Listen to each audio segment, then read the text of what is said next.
Greetings all, and again, welcome to week 5 of EDCO 593. I'm getting the recorded lecture out to you a little earlier because my week is different. I'm headed to a conference in the next couple of days, so I'm pushing this up as opposed to delaying it. A couple of housekeeping issues before I get into the lecture. I just wanted to say that as of last week, you may have noticed that all the assignments are available for you to see. I've opened up all the modules. I was trying to do things a little bit differently to where the modules didn't open until the week of, but that caused a delay as far as you being able to access the assignments, and I didn't want to create that issue. So I opened up all the modules so you can kind of look ahead if you want to. If you've got nothing better to do, that's cool. If not, in terms of the reading and the discussions, you can take it week by week. I don't necessarily want you to jump ahead and lose the context of the conversation. So I'll leave that completely up to you. But as I said before, our week to week rotation will go from Monday through Sunday. So that is the expectation for the remaining weeks. In regards to the assignment, I wanted to first say week 5 this week, the interview assignment will remain as is. That one is pretty straightforward. As I said before, that's more of a reflection of the experiences or the experience that you've had. So that isn't necessarily dependent upon any of the readings that are happening in class or the lectures or anything directly connected to class. So that is going to remain as is due this week. The faith integration, that one's going to remain as is. That's due week 7. Pretty self-explanatory for that one as well. I'll speak more to that during the week that it is due. I believe that some have already turned it in, and that's fine. But as I said, that assignment remains as is due in week 7. The signature assignment will also remain as is. That's not due until week 8. That is pretty self-explanatory for you to speak on either historical figure or trends in counseling or something along those lines as indicated in the syllabus. So that assignment will remain as is. The only change will be in the collaborative assignment, which originally was supposed to be due next week. But because we haven't even really discussed the components of it, I'm going to push that back to it being due in week 8 as well. So again, don't stress out about the collaborative assignment that is stated that's due in week 6. That will be due in week 8. And what we'll do is I will create a separate post in which I'll get feedback from you as to how you would prefer to complete that assignment. I know under normal circumstances, it's a group assignment. Some of you may or may not want to do a group assignment, and that's completely fine. That will be discussed when I create a separate post that is specifically going to deal with the collaborative assignment or the collaborative model assignment. So we'll talk about that in the next few days after today. Now, getting to what it is that I came here for, as far as the chapter 7 and 8 reading notes, what you'll find is moving forward, the textbook will become more and more of the supplement, and outside information, or quote unquote supplemental information, will become more of the more valuable sources of information. So again, we're going to pivot from the textbook because the textbook has a tendency to get us lost in the weeds. We're going to stay in the field of school counseling and school psychology, which will pull us out of the textbook somewhat. We'll still use it as a guide and a reference point, but there'll be instances in which we'll relay or rely more upon the what was original supplemental information. As evidenced in this week's module, you'll see quite a few different other pieces of information and material for you to read from and read through. And that's exactly what it's for you to look over and have that as a resource. The images that you see on the screen, in my opinion, they demonstrate the changing landscape of American schools, whether we're talking what would eventually be known as the K-12 setting or whether we're talking the higher education setting. The fact remains that as American society evolved, so did the American education system, and that looked different figuratively and literally from the classroom perspectives. So again, the images that you see reflect the fact that times changed, the demographics changed, the laws changed, the curriculum changed, and again, with schools being a microcosm of society, a lot of what was changing in society caused changes within the school system and vice versa. Timelines from the beginning of chapter 7, you'll see a variety of things, and future slides will go into some of these things. But as I said, the textbook is more of a guiding light in some instances. But let's take a look at some of the things that they highlighted in the text and what I'm going to recommend that you do in terms of doing some preliminary research on some of these other topics so that you're clear on the connection to as we move to more current and recent times, and specifically how it has implications on the field of school counseling. So it starts off with 1919, progressive education. You guys had two theorists that fall under the progressive education umbrella. That was Thorndike and that was Dewey. Those are examples of progressive education. So that became the direction that schools were going, a more progressive stance, obviously in connection to the compulsory and the fact that with more and more people coming into the educational setting, it presented more and more different types of issues that weren't quite there before. So with those considerations, became more debates, became more studies, became more variation in terms of delivery models, and all sorts of things all became the talk of the time. You'll see different court cases. 1929, the Great Depression, and the stock market crash, and the economy shaped a lot of what happened politically coming out of that period. The New Deal, 1932, that becomes important. FDR was a proponent of education and people having access to education and understanding that education has an impact on the economy based on the labor force. So these were all considerations that were taken into account as legislation was being drawn up. Now, here's the thing that becomes unique in American society and was kind of danced over in the textbook. You have to look at the races as far as a factor in terms of what is also a consideration. Just as with the Constitution, as we spoke about last lecture, there was a certain group that politicians and presidents and congressmen and people of that stature had in mind when they were saying, hey, these are the plans in terms of what we need to do for the betterment of society. So that is an underlying factor to keep in mind. Dare the school build a new social order that talked about the impact of education and the changes that were being experienced from the perspective of some. There were acts of Congress, literally, put in place. There were bills created, the GI Bill.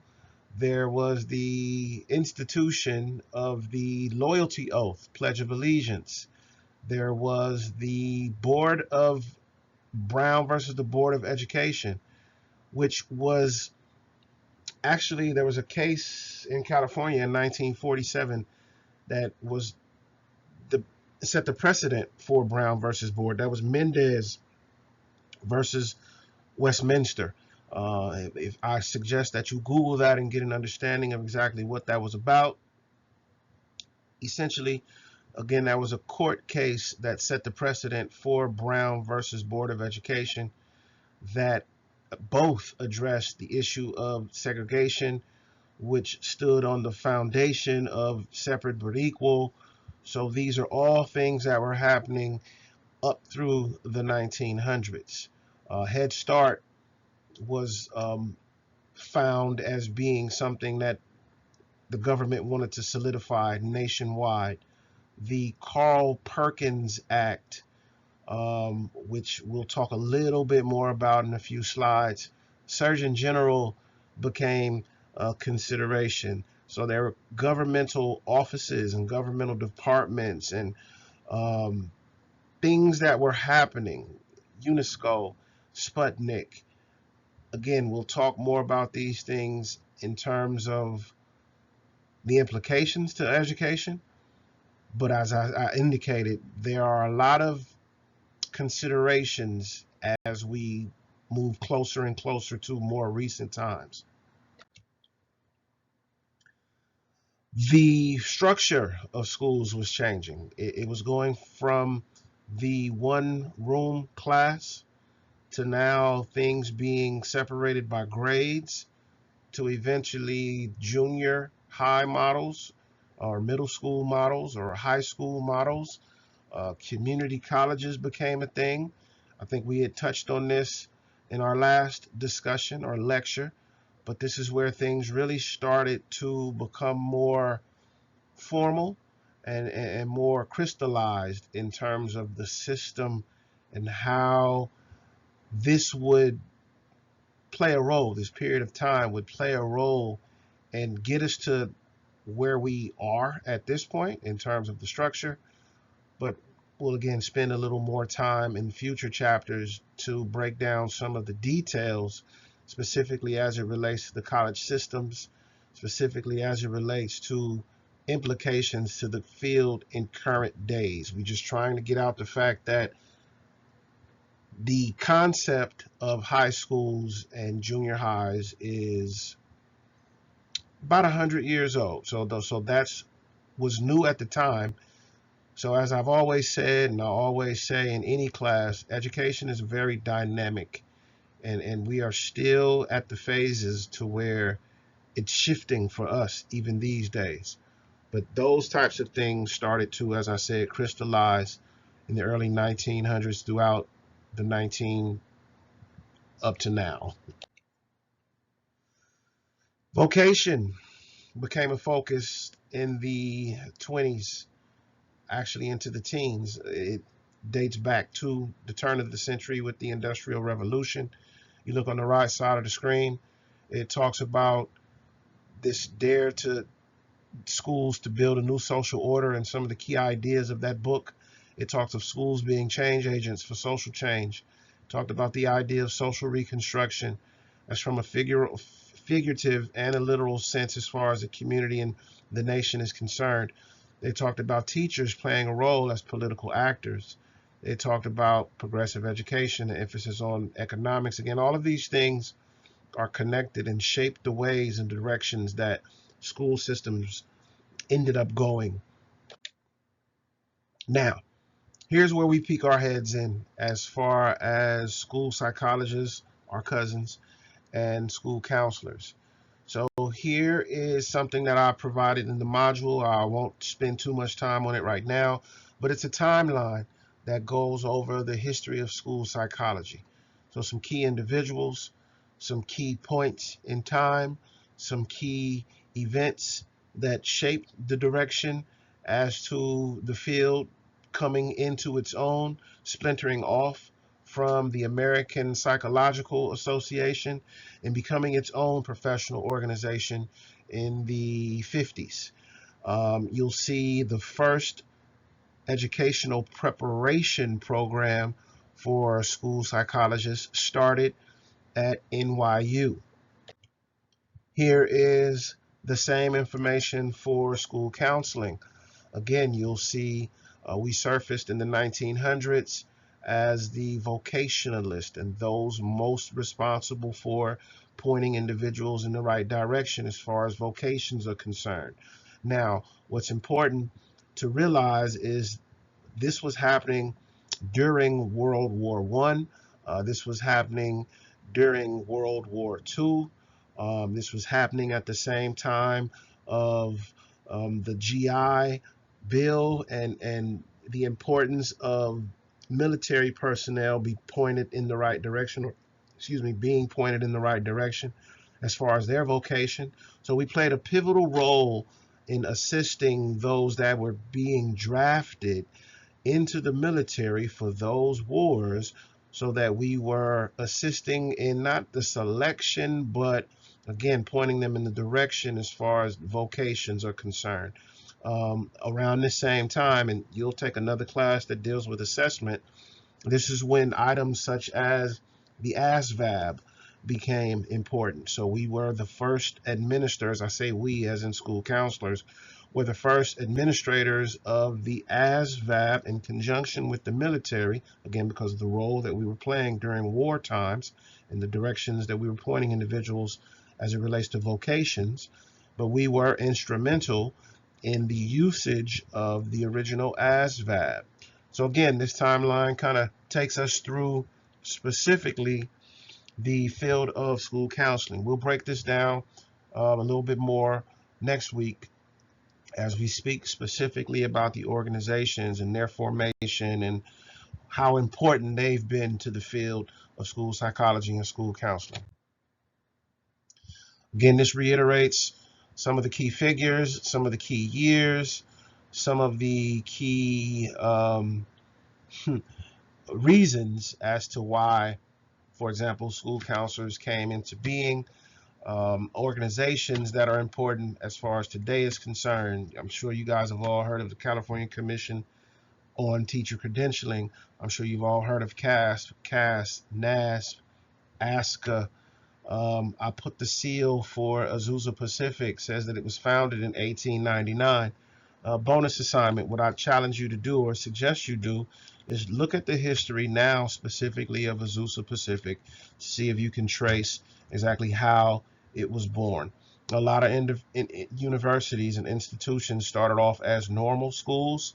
I put that there. Obviously, you aren't a participant in a normal school, but I'm sure that there is a connection, obviously, with, just as it states right there, school counselors started originally as English teachers. There's a correlation between all educational programs and what would eventually become universities and schools of education. So again, I challenge you, or I suggest that you look a little bit further into the history of specifically Azusa Pacific. But again, we'll spend a little bit more time talking about universities in future weeks. But this slide definitely depicts pivotal moments and, as I said, individuals as it relates to specifically the fields of school counseling and school psychology. The book mentioned Dr. Mary McLeod Bethune and the development of what is now known as Bethune-Cookman University. She played a key role in FDR's administration. So I just wanted to highlight and pinpoint that. Again, FDR was an ally to education, higher education, and I believe, in my opinion, his work with Mary McLeod Bethune kept him very much informed of the needs of the black demographic in the United States. Again, very tumultuous time as it comes to race relations. We know, based on last week's, and obviously for those that have already kind of become familiar with American history, black history, you recall that slaves were just freed on paper in 1865. So we're talking 50 or so years later that access to education and falling in line with compulsory education and land grant, all those things that were talked about in the previous chapters of the textbook, you have to consider where we were as a society when it came to race relations. And so with FDR, and as you'll see with other presidents,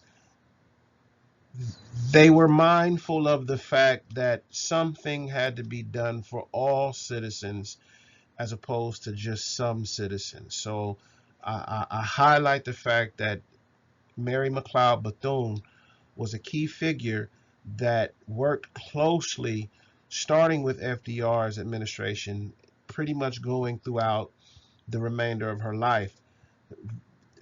Very key in terms of the direction that HBCUs, and in my opinion, some of the things that are going to be introduced in other federal administrations in coming years, as these next slides will depict.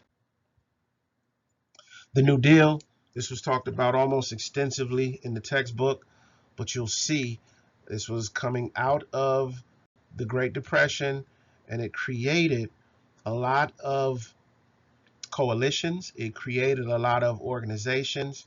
It reiterated the importance of unions. It provided relief. It provided recovery. It provided reform, all of which is indicated here. So this was something that was done to support the needs of society coming out of a very rough economical period. Military became of utmost importance coming off of really three wars, the Korean War, World War I, and World War II. You had a lot of individuals that were military men, ex-military men, and the government felt it was their duty to provide services and resources, and just as it says, a way for these men that had risked their lives for the country to come back and have a way to contribute to American society. So it created the GI Bills, it created all sorts of systems to address the need of the baby boomers that were coming back, or in some instances, the parents of baby boomers that were coming back from the wartime to readjust and reacclimate themselves to the ever-growing American society. As was stated, you had monumental court cases that were addressing race relations and what would become violations of constitutional rights for this recently freed population of Americans. So, book talked, I don't even want to say extensively, he kind of breezed over the topic, but this is where I said we pivot to things that become more well-rounded as far as the information is concerned. So I urge you to do your own research on Brown versus Board or Mendez versus Westminster, because again, that has ties to specifically what's happening in California. But these are all things that we have to keep in mind that are happening in society, which has impact on what happens in schools. This is direct impact as to what happens in schools. Also, on the societal front, in 1957, Sputnik was launched. This was about 10 or so years after the United Nations Education, Scientific, and Cultural Organization was found. This was a way for various nations to get together and talk about what's happening on an educational front in their respective countries. Now, this was also the time of the Cold War. If you don't know, or if you're not familiar with the Cold War, just do a brief search, Google search of what the Cold War was. It's essentially everything short of a armed war with the United States and the Soviet Union. So there was a competition, very similar to what's happening these days with various countries. Again, a Cold War can be an economic, like a tariff back and forth. That sounds familiar. It can be, again, trade wars. It can be military standoffs. It could be disagreements on political stance. It could be disagreements with what's happening in other countries as far as what they're involved with or who they're involved with. So just understand that this was the climate during the 1950s. And so what happened was the Soviet Union beat the United States to the punch in terms of launching the first satellite to the moon. So In 1957, they took that as a challenge. The United States took that as a challenge. And so it was full steam ahead to reach the moon, as demonstrated by the photo of Apollo 11. So in the 50s, you had the domestic issue of segregation and integration, as well as the international concerns of what was happening that was perceivably allowing the United States to seem as though we're behind in terms of technology in comparison to a not so friendly counterpart in the Soviet Union. So what you had in response to that was the National Defense Education Act of 1958. He declared a state of emergency as far as United States schools are concerned. There was a lot of propaganda. If any of you are fans of old cartoons, this is where you started seeing things like Martian invasions and the Jetsons and this futuristic stance. And as you've read, as far as the chapters go, this is when the focus really became on education with an emphasis in science in math, STEM, as we call it now, but also access to higher education. So the importance of a highly educated society became of importance to presidents and federal administrations and designees at that time. So this was Dwight Eisenhower who signed the Defense Education Act in 1958.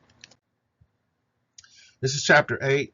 It talked about the next president and the types of things that he was doing. This is Lyndon B. Johnson. Now, again, you can't separate the things that have happened or will happen or are happening in society when it comes to decisions that are made that affect the schooling system. I don't think the textbook mentioned at all Kennedy. Um, Very progressive in terms of his presidential stance. He was deeply connected with the civil rights movement, and his fate. He was assassinated. So Lyndon B. Johnson was his vice president and came into the role of president as a result of an assassination. And so some of the things that he did when he entered the office were issues like the Economic Opportunity Act of 1964, which is also known as the War on Poverty. I can't talk, it's getting late. He also signed the Elementary and Secondary Education Act. He was a proponent of Head Start and the Bilingual Education Act. He was a serious proponent of public school. He was the president that signed the Civil Rights Act of 1964. So there were a lot of things that were occurring under his leadership. Um, a lot of government resources, programs, and things that would help the access of all citizens during his presidency. Here's a brief overview of the Economic Opportunity Act. I put up a discussion on Job Corps. Look at the top left, and the number one thing, it says that one of the 11 major programs of the Economic Opportunity Act, aka the War on Poverty of 1964, was Job Corps. You can see some other things that are still in existence today, as of today. I say that it's almost funny, but as of today, some of these organizations and departments and institutions and programs are still in effect. As of last week, so was Job Corps. So if you haven't already checked out the what's the fuss or what's all the fuss about Job Corps and done your preliminary research, I'm sorry to steal your thunder, but that was connected to the war on poverty. But there are some considerations within that discussion that I want you to consider and respond to. Farm Service Agency is around the time when the Department of Agriculture was shifting from the Farm Security Administration and the USDA was formed, here is what was provided and is in a lot of instances to this day to individuals that are affected by fluctuations in the conditions of agriculture, whether that's, and I can put it in a nice way, a reduction of the labor force as a result of legislation, or whether it's conditions related to weather, or whether it's fast forwarding into these days, and I feel like I'm repeating myself, conditions that are based on legislation and political changes and all of those sorts of things that occur.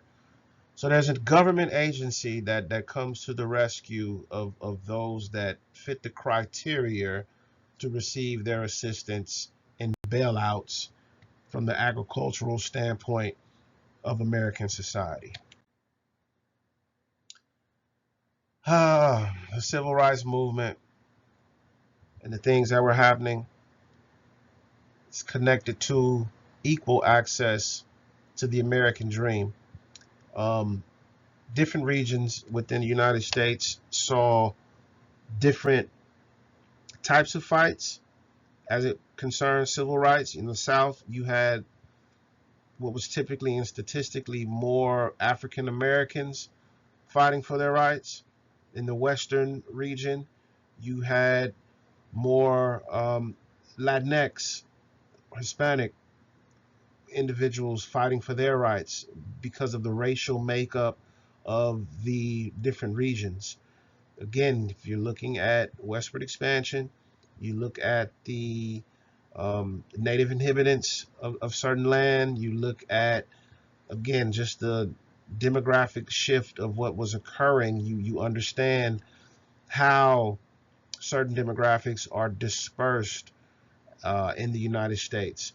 But at the end of the day, the 1940s, 50s, up through the 60s is what's known as the civil rights era, regardless of who were fighting for their rights. You can even add women and other ethnic minorities into the equation, because it became a point to where it literally was a rainbow coalition of individuals together fighting for their American rights.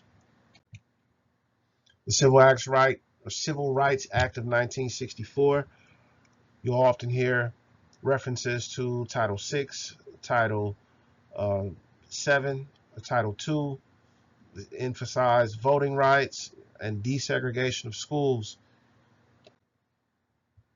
Elementary and Secondary Education Act, again, it created access points. Title 1, 2, 3, 4, 5, you'll still hear those terms being used. So if you look at that box, sections of the ESEA, you'll now see what those different titles represent and what that means in terms of, in its simplest form, government assistance as it relates to elementary and secondary schools. Another big push in the fight for equality was for those that were now we refer to as uniquely abled. So this became a consideration, a strong consideration, as individuals were fighting for equality. This once overlooked segment of the population found their voice, as they should have, and they became part of the aftermath of the civil rights movement and the fight for equality and equity and access. As a result, Nixon signed the Rehab Act of 1973. You'll hear references to 504s to this day. That's part of the Rehabilitation Act of 1973. The Section 504 specifically prohibits discrimination against individuals with disabilities in programs and activities that receive federal funding. So that was the schools, that was the Head Starts, that was the institutions of higher education, that was all of these organizations that were being, as it states, funded with federal money to address the needs or services that are required in order to um, keep the population and society functioning and moving and producing the next set of responsible citizens that will contribute to the ongoing of society. Fast forward a few years, the Individuals with Disabilities Education Act, or IDEA, aka special ed laws as we know them to this day. This was something that happened in the late 70s, early 80s, somewhere around that point. But here's where it became official at a federal level.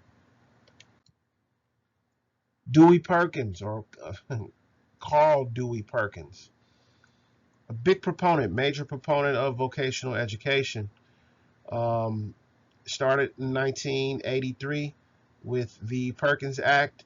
That since evolved into Career and Technical Education Act of 2006. My face right there is covering up a Job Corps that was named after him. He was very much involved dating back to and before the Kennedy presidential administration. So very much an advocate for education and vocational training. If any of you have received financial aid, you may have received a Perkins loan. So this is about access. This is about the creation of programs. This is about supporting programs. This is about funding. This is about educating the most needy. This is about addressing the needs of those that are in the cycle of poverty to give them an opportunity to break that cycle. These are all things that fall in line with the belief system of Mr. Perkins and those that he worked with to create and get a lot of his acts and laws on the books. No Child Left Behind. We'll speak about this more specifically in the next week, as a matter of fact. But it was an reauthorization of the Elementary and Secondary Education Act of 2001. So it was called No Child Left Behind, but it was really just an update of something that was created earlier on. And that's all I have as far as chapters 7 and 8 is concerned. So there's a few things that I definitely want you to do some preliminary research on, and we'll pick up here starting in week 6. All right.